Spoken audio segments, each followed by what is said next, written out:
Este video que les traigo a continuación es uno de los mejores videos que he visto en los últimos tiempos. Es un video relacionado a la Iglesia Católica y nos va a explicar a través de este video que lo traducimos del inglés al español por qué la Iglesia Católica es la única Iglesia de Cristo y por qué todo cristiano amador de Dios y de la verdad debería de ser parte de esta única Iglesia que decimos en la Santa Iglesia Católica. Así que sin mucho que añadirle, te pido que me regales un me gusta, que lo compartas con amigos y familiares y por qué no, regálame también una suscripción que recuerda son totalmente gratuitas, no cuestan absolutamente nada. Así que sin mucho que añadirle, les presento a continuación este breve video. Que Dios me los bendiga. Dios te salve. Bendiciones. En este video voy a demostrar que Jesucristo fundó una iglesia visible en la tierra, que envió al Espíritu Santo para evitar que su iglesia erre y que todo cristiano debe integrarla.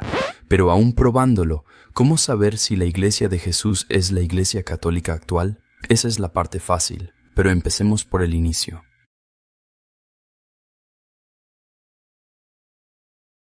En Mateo 16:18 Jesús dice, edificaré mi iglesia. Parece bastante simple, pero profundicemos en esto. Si Jesús dice mi iglesia, eso significa que tiene una. Él no dijo iglesias, y eso significa que es suya. Pero, ¿a qué se refiere con iglesia? Bueno, en el griego original esa palabra es eclesia. Eclesia y su equivalente hebreo son una asamblea unificada reunida con un propósito común. En el Antiguo Testamento, específicamente, se refieren a todo el pueblo de Israel bajo Dios. Israel era una comunidad física y espiritual, pero también un reino. Tenía un rey, una madre reina y un primer ministro con llaves que representaban su autoridad. Recuerda ese detalle porque será importante más adelante. Así que, cuando Jesús, el descendiente de David, les dice a los apóstoles que edificará su eclesía, ellos habrían entendido esto en su contexto judío. Una eclesía tenía líderes visibles, estructuras de gobierno y prácticas que unían al pueblo. Y no solo es así como los apóstoles habrían entendido las palabras de Jesús. El ángel Gabriel incluso le dice esto a la Santísima Virgen María en la Anunciación. El Señor Dios le dará el trono de David, su padre, y reinará sobre la casa de Jacob para siempre, y su reino no tendrá fin. Así que Jesús es el rey del reino davídico cumplido, y ese reino durará para siempre. Pero Jesús ascendió al cielo. La pregunta es, ¿qué pasó con el líder visible? Aquí entran las llaves. Recuerda, en el Antiguo Testamento, Dios designaba a un funcionario central, un primer ministro o mayordomo del reino, que guiaba al pueblo en nombre del rey en su ausencia. Y para ver cómo esto se conecta con la iglesia que Jesús está fundando, tenemos que mirar lo que Dios le dice al antiguo mayordomo cuando nombra a alguien nuevo para ese cargo. Leemos en Isaías 22, «Pondré tu autoridad en su mano, y él será un padre para los habitantes de Jerusalén y para la casa de Judá. Pondré sobre sus hombros las llaves de la casa de David. Él abrirá y nadie cerrará. Él cerrará y nadie abrirá». Ahora, en el mismo pasaje donde Jesús dice que edificará su iglesia, mira lo que le dice a Simón. «Y a ti te daré las llaves del reino celestial. Lo que ates en la tierra será atado en el cielo, y lo que desates en la tierra será desatado en el cielo». ¿Te suena familiar? Lo que Jesús dice es paralelo al lenguaje del Antiguo Testamento para describir al mayordomo mayor del reino de Dios. Como judíos devotos, Simón y los apóstoles lo habrían entendido, pero Jesús no se detiene ahí. No solo le da las llaves de su reino y le da un nuevo nombre, diciendo, «Te digo que tú eres Pedro», que significa roca. Así como Dios cambió el nombre de Abraham y Jacob en el Antiguo Testamento al darles roles de liderazgo, Jesús cambia aquí el nombre de Simón. Luego Jesús le explica a Simón, ahora Pedro, por qué le está dando este nombre. «Te digo que tú eres Pedro, y sobre esta roca edificaré mi iglesia». Ahora, todo eso está muy bien, pero Pedro y los apóstoles murieron hace 2000 años. Entonces, ¿qué significa esto para nosotros hoy? Hablaré de eso en un minuto, pero hay una cosa más que quiero que veamos en Mateo 16. Jesús no solo le da las llaves a Pedro y lo nombra roca eclesial, dándole autoridad para atar y desatar. También le dice, «Cuanto ates en la tierra quedará atado en el cielo, y lo que desates quedará desatado en el cielo».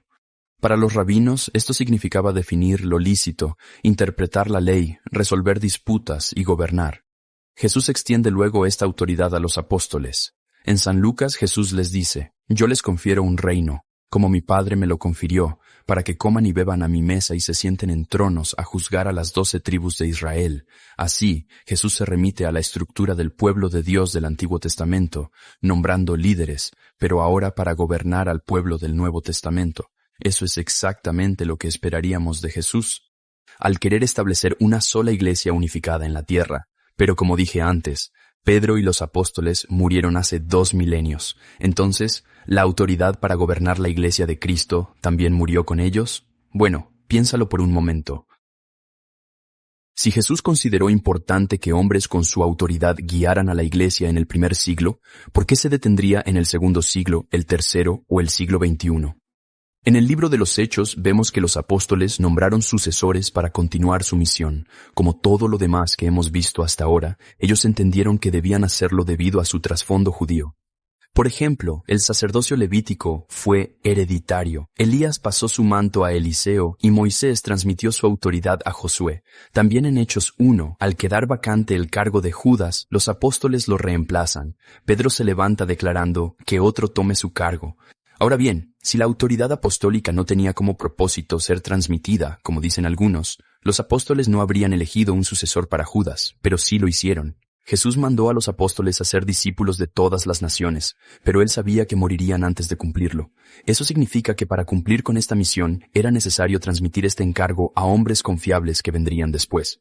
También vemos el nombramiento de líderes en el resto del Nuevo Testamento. En Hechos 14, nombran líderes en cada iglesia. En 2 de Timoteo 2:2, San Pablo le encarga a Timoteo que transmita esta fe a otros maestros. Este versículo muestra 4 generaciones: Pablo, Timoteo, aquellos a quienes Timoteo enseñará y finalmente los discípulos de estos. Sus acciones muestran que los apóstoles sabían que la estructura de la iglesia debía perdurar y transmitirse. Los padres de la iglesia confirmaron que los apóstoles cedieron su autoridad a sus sucesores. Pero aunque la iglesia permaneció unida en torno a los sucesores de los apóstoles actualmente, eso no implica que enseñaron el verdadero evangelio de Jesús sin error, ¿correcto? Quiero decir, 2000 años es tiempo suficiente para que cualquier organización se descarrile, ¿no?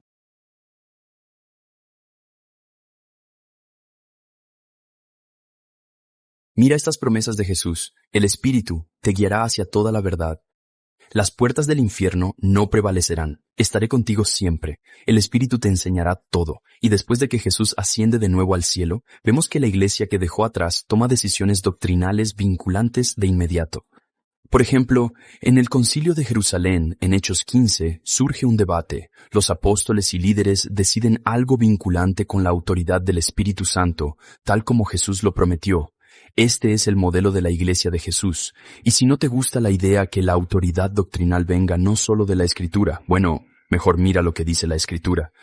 Dice que la Iglesia es el pilar y fundamento de la verdad. No dice que la Iglesia es el pilar y fundamento de la verdad solo en el primer siglo. Eso no tendría ningún sentido.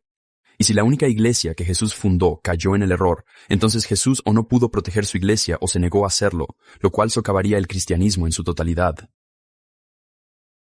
Así que, hasta ahora hemos visto que Jesús fundó una sola iglesia y que nombró a los apóstoles como líderes y que ellos nombraron sucesores para guiar a la iglesia y que el Espíritu Santo vino a guiarlos, preservándolos del error. Pero ante las miles de denominaciones actuales, ¿cómo podemos identificar a la única iglesia verdadera que fundó Cristo? Bueno, en primer lugar, esa iglesia tendría que poder rastrear su liderazgo hasta Pedro y los demás apóstoles, haber permanecido unida en la misma doctrina desde entonces y tener una jerarquía visible que abarque todo el mundo. Pero resulta que no hay tantos candidatos. Entre todas las denominaciones cristianas que existen, solo la Iglesia Católica puede vincular su liderazgo directamente a Pedro y los apóstoles. Cada obispo actual puede rastrear su sucesión apostólica hasta la época de Cristo, y el obispo de Roma puede vincular su sucesión hasta el propio Pedro. La Iglesia Católica tiene 2000 años consecutivos. Ni los imperios más poderosos ni con su fuerza han durado tanto. La Iglesia Católica sí lo ha hecho, y eso es un verdadero milagro.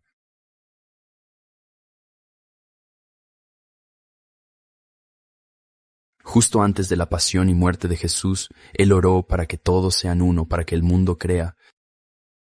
Verás, para Jesús y sus seguidores, desde el año 33 después de Cristo hasta hoy, la unidad no es opcional. De hecho, es el argumento evangelizador final de Jesús. para que el mundo crea. Y si lo piensas bien, un cristianismo fracturado no puede reflejar al único Cristo. Verás, antes de que Jesús entrara en su pasión, antes de los azotes, las espinas y la cruz, Él oró, y esta fue su oración, que todos sean uno. Él no oraba por una idea abstracta. Él pensaba en cada cristiano que pronunciaría su nombre. Oraba por ti, por tus dones únicos que Él mismo te ha dado y el papel que desempeñarías en su iglesia. Pues la unidad de la iglesia no es solo una meta o un ideal. Es la manera en que el mundo reconoce a Jesús. Es así como el Evangelio se vuelve creíble. Muchos ven el cristianismo fracturado actual y piensan que no puede ser verdad. Dicen, ustedes cristianos, ni siquiera en eso se ponen de acuerdo. Y creo que es una observación justa. Jesús sabía que nuestra unidad o nuestra desunión predicaría más que cualquier argumento. Y tal vez una parroquia católica promedio no brilla tanto como podría porque algunos miembros están ausentes, porque tú aún no estás ahí. Tus dones, tu amor por las Escrituras, tu celo por Jesús. La iglesia necesita de todo eso, te necesita. Si perteneces a una comunidad no católica que prospera, ama a Jesús y vive el Evangelio con pasión, alabado sea Dios. Cada denominación cristiana guarda parte de la verdad de Cristo, pero solo la Iglesia católica posee la plenitud, la herencia que Jesús dejó a su pueblo, sacramentos, autoridad, unidad, enseñanza, continuidad y el don completo. Y Él quiere que tengas todo eso. No solo para tu salvación, sino porque el cuerpo de Cristo está incompleto sin ti. Porque la unidad por la que Jesús oró antes de su muerte aún es posible, y empieza con personas comunes, valientes que se acercan a la iglesia que Él fundó. En cualquier punto del camino, con tu origen, con tus heridas, solo ven y trae tus dones. Trae tus preguntas, trae todo tu ser. La iglesia que Jesús fundó ha estado esperándote durante 2000 años y te necesita. Las primeras palabras de Jesús a los discípulos fueron simples: ven y verás.